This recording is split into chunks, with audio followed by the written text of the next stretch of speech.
Welcome back to GyrlSense. I'm your host, Maria del Carmen. Today's special guest is Karrah Smith. Karrah is the owner of Something to Talk About, a boutique in Springfield, Massachusetts. I remember leaving my office for coffee a while ago and passing Karrah's store to get to the coffee place. I also remember pausing in front of the store, not because of the beautiful clothing in the boutique. It was her warm smile through the glass wall that lured me in. I ended up purchasing my first item that day. And then, after several purchases weeks later, we had a brief conversation where I learned she was the actual owner. I felt so proud of her at that very moment, assuming here's a young woman who pursued her dreams of opening up a boutique and did. Naturally, a light bulb went out, and I invited her to come on GyrlSense to share her entrepreneurial spirit.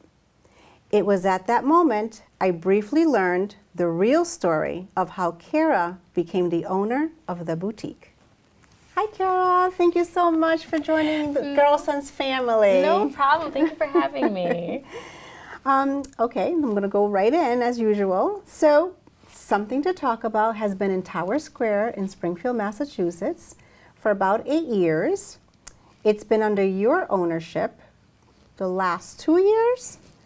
And as a frequent shopper myself, as you know, I know you're doing pretty great. So tell me about your eclectic sense of style that you choose to sell at your store. Well, I want everyone to feel like they can find something in the store. So if they have an idea of what they want, I style them to it. I have them find things, like regardless of size, color, any of that. If they're looking for a particular dress, I got it for them. Wonderful. And tell me more about the variety of items that you actually have in the store. I have a surplus of items in the store, from incense to oils to dresses, blouses, skirts, purses, accessories are everything. Necklaces, chokers, bracelets, rings, earrings. Wonderful. So how accommodating are you with the size population as well as the age population as far as the styles? I try to gauge things by the customers that I have. So I noticed that I was getting a lot of the working women in the store. So I tried to gauge things towards business casual. Now I'm expanding to more formal wear and semi-formal wear, event wear. Also, when it comes to sizing, it's actually really hard for me to find a good plus size wholesaler that was dependable for nice fashions. And now that I've locked that down, it's been great. Great. And how often, because we all want to know, we all know what stores to go to and when their shipment comes in. And we're all at the door at 6 a.m. sometimes because we see the van, we see the trucks. So how often do you get your shipments? I do custom orders every day, but I normally get shipments in Mondays and Fridays. Okay. So other than your brick and mortar, what are other venues that one has or you have to offer for us to purchase? I'm always available via email and Facebook, and we are launching our website this Saturday. Exciting. Yes. So through the website, we'll be able to do direct orders? Direct orders. Wonderful. Thank you for sharing. Thank you. That's more for me than for anybody else. Okay, so let's take it back a little bit. Prior to your ownership, the store was run by two friends who really loved fashion. You happen to know them. Who exactly were they? My aunt Diane Evans and her best friend, Bobby Rankins, it was always Diane, my aunt's dream, to run a store, and the fact that she was able to do it with her best friend Bobby Renix was absolutely amazing. They actually used to design their own fashions. Okay. So when I took ownership of the store, I had to learn everything, the basics. But they started the store back in the Eastfield Mall about 20 years ago. Oh, wow. And they eventually moved it over to Tower Square, where they were there up until Bobby became sick. She had cancer. And when Bobby passed, Diane ran the store by herself. Okay. And it definitely left a void, and the store lost a sense of itself, but Diane came back from it until she ultimately fell ill. And upon her passing, she left the store with me. So you are now taking me to another layer of your backstory. And as you mentioned, the unimaginable happened, right? That shifted your journey and what you were prepared to do with your livelihood, right? Take me down that road. Tell me exactly what happened when you knew, or all of a sudden, you own a store. My aunt and I had talked years ago before she was sick, about me coming in and helping her and running the store. She always said I was going to run the store. And I was like, yeah, okay, all right, we're going to run the store. And it wasn't up until her last week here that it really hit me like, I have to do this. This really isn't a choice for me anymore. This is what I need to do. And I always wanted to run the store, but with her. I never wanted to do it without her. But I'm blessed that she saw enough potential in me to own a business, own her dream, because she didn't have any children. I was her surrogate daughter. And the fact that she was able to will that to me was amazing. So first it was Bobby. Yes. Who became ill, and when she first got ill or became ill, was the store still up and running? Did you step in to learn the basics? Or at that point, were you helping your aunt at that point? Or where did you come in as far as to learn what to do in a store? I'd always been a part of the store, just in terms of like summer things and helping my aunt shop for fabric and things like that. But after Bobby's passing, my aunt really engulfed herself in the store, and that was everything. So she really didn't require much help. She just kind of put her best foot forward and kept on going. But when she became sick, that's when I stepped in. So your aunt asked you, while sitting by her bedside, a week before her passing, she asked you to take over the store. Yes. She asked me to come sit down, and we discussed like old times, old cookouts and things, and then she said, I need you to do something for me. Yeah. And she said, you need to take care of the store. And it wasn't until she said that, and in the tone she said it in, that I really knew what was happening. Yeah, I know. What were your first thoughts? What came through? I'm sorry. It's fine. It's good. What came through? Did you immediately feel compelled to agree with her? Yes, Auntie, I'm going to take over the store, but realizing that perhaps you wouldn't be able to do it? Or at that moment, because you heard that tone and you heard how sincere she was about you taking this over, was it at that moment that you decided, or it became real, a real thing for you? Oh my goodness, I'm an owner of a store. It was, at that moment, it was 100% tangible that this is what I would be doing. I immediately began, in school, so I immediately switched my classes to night classes. I quit the job I was working, and I threw myself into it 100% because it was something I had to do, and it's something I need to do and I want to do. So at that moment, I knew what was happening. I didn't know exactly the plan or what at all I was doing, but I knew that something to talk about was my new baby. So in a sense, you mentioned you only helped in the outskirts with the store, and you helped with the ordering and so forth.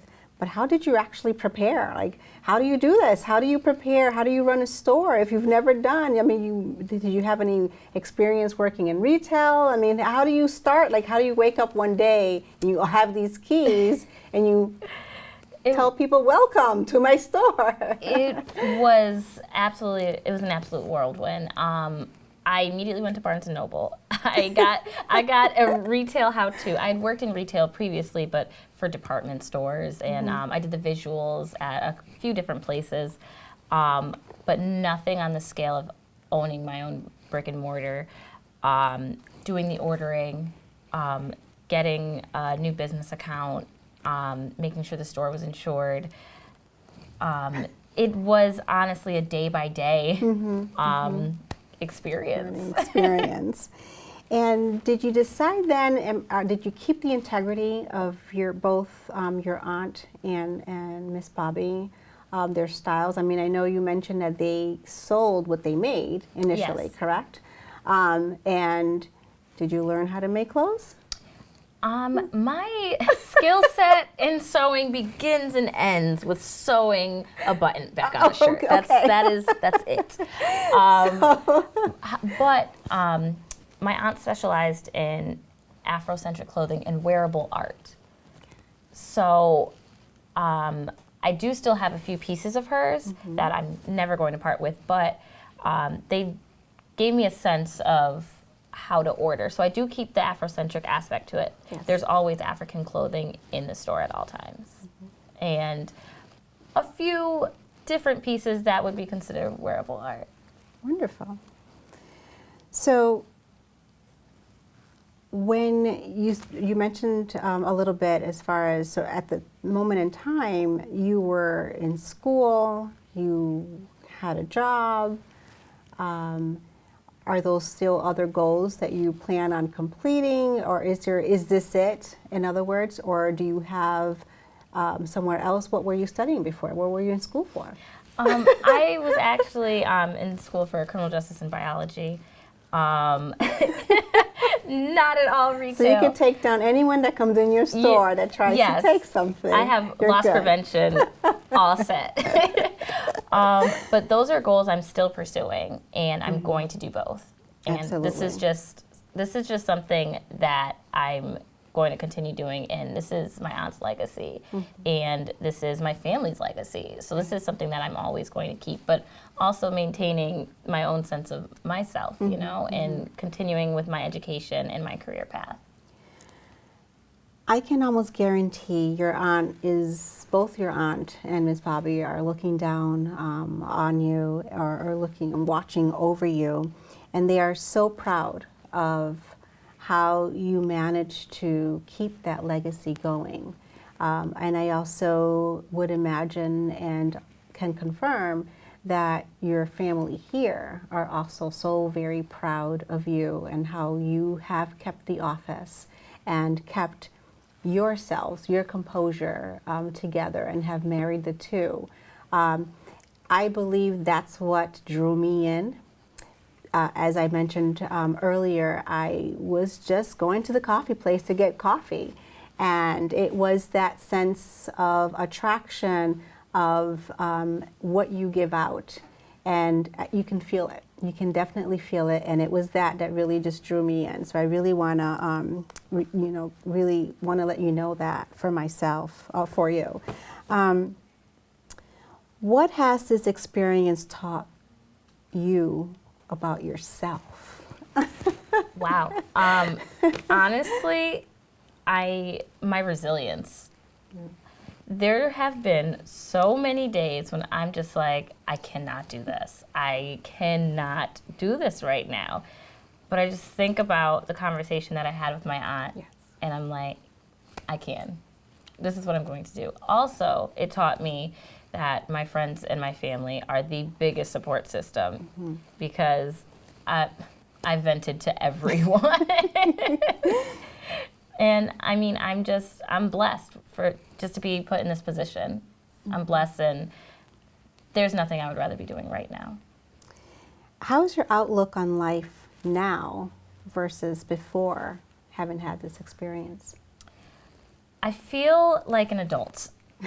And I think it's just an aspect of dealing with so much so quickly and being able to overcome it. I'm more confident in how I handle myself in networking situations, how I handle myself in daily life tasks. I've learned so much, and I'm learning so much every day. And what message do you give young women who may face a situation that cancels whatever they envisioned themselves doing and taking on a responsibility that may be completely foreign to them? What message do you have? To just roll with the punches. I mean, there are going to be major bumps in the road, but the end goal in mind, and you'll get there. You'll get to exactly where you want to be. I'm still on that path of getting to where I want to be, but I know I'm almost at the finish line. Wonderful. Have you run into other women thus far since you've had this store who perhaps are going through maybe some type of similar situation that you endured, where they're like, oh my God, this happened and now I have to take care of this and this and that? And if so, how were you able to be a mentor at that moment? Actually, there was a woman I met, and she's significantly older than I am. And she came in and she was just expressing words of encouragement to me, and she was telling me her situation. And I actually ended up encouraging her because she has so much going on, and she has multiple businesses.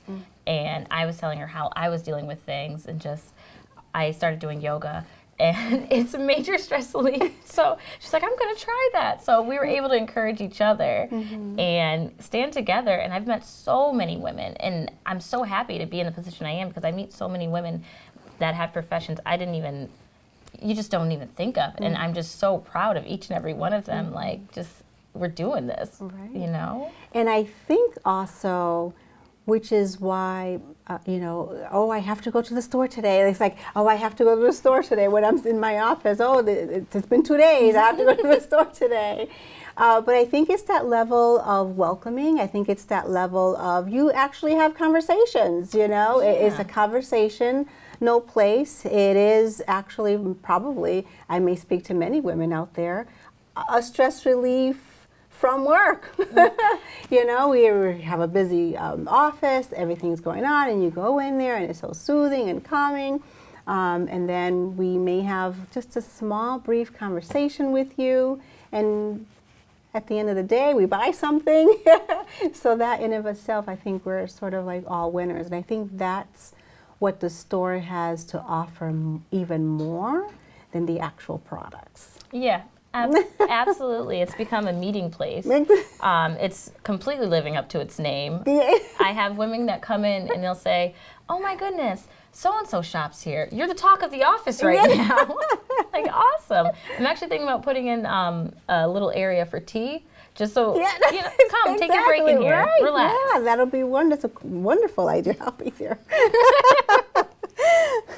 Where do you see yourself in 5 years?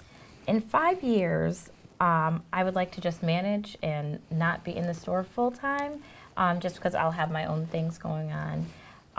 But I definitely see myself still in the store at Tower Square. That's my place. With the online business up and running, I think it's going to be great. I have nothing but high hopes for the store and the business and myself. Great, wonderful. What message do you have for any young, particularly, any young girl, but particularly a message for a young African American or any young minority individual who it's not very common for a young minority to have their own store or their own place of business or whatever the business may be? What's the mentoring words, either that or pursuing their dreams and whatever it may be? So if you were to walk into a 5th grade classroom and speak to all the girls and speak to a classroom where 100% are minority girls, but I want to be inclusive, so just any girl, but giving that also extra message for the minority group, what would you tell them? How would you encourage a 5th grade classroom? I would say that you are as big as you want to be. You're going to hear a lot of no's, you're going to hear a lot of naysays, but you are as big as you want to be. You can do anything, and that's what I'm learning each day. you can be anything you want to be, and go for it and persevere. Don't take no for an answer, and let them know I can do this, and show them when you've accomplished it. Prove them wrong. And what are some steps that they can take to have accomplished those goals in spite of the contrary, if someone's not supporting them? Education, whether that's formally or informally. I know when I had the store handed over to me, I immediately went out and I figured out how to wholesale, how to shop, because people will take advantage of you if you don't know. And I've been wholesale shopping in New York, and it's happened. But having the knowledge to go back and do it the right way is everything. Education is key, because no one can take that from you. And now tell us, how proud are you of yourself? It's hard because I'm so particular, but I'm very hard on myself. But I'm super proud. Sometimes I can't believe how far I've gotten in just the small time that I've had the store, and how many changes I've made, and what the store is doing now. I've accomplished so much, but there's so much more I want to do. That's exciting. Karrah, I have to say, you in particular are something to talk about. As mentioned in your own, admittance with other individuals, you're what everybody's talking about. But I think you in particular, as a person, as an individual, as a woman, as a minority woman at that, you are definitely something to talk about. I knew there was something special, as I mentioned before, when I locked eyes with you from a distance. Never did I imagine that we would become friends as we have, and now you're here. I wish you all the best in your journey. You still will see a lot of me. Not here, but in your place. Yes. And we would like to share, or I'd like to share the outfit that I'm wearing with the audience. So let's be model. Let's model your clothes. This is one of my favorite outfits from Something to Talk About Boutique. There we go. It looks great on you, honestly. Thank you. Red's your color. Oh, thank you. It is one of my favorite colors. Well, we can, next time when you come on the show, we will have a line of models. Yes. How is that? That sounds great. To showcase one of your new, whatever's coming in new that you're implementing in the store. Yeah. Okay. And until then. All right. Thank you for having me. I'm Maria del Carmen, your host. Without you, this show would not be possible. Visit us on GyrlSense.com for more episodes and information on our special guests. And I'd like to take this moment to say, happy 35th anniversary, Win TV.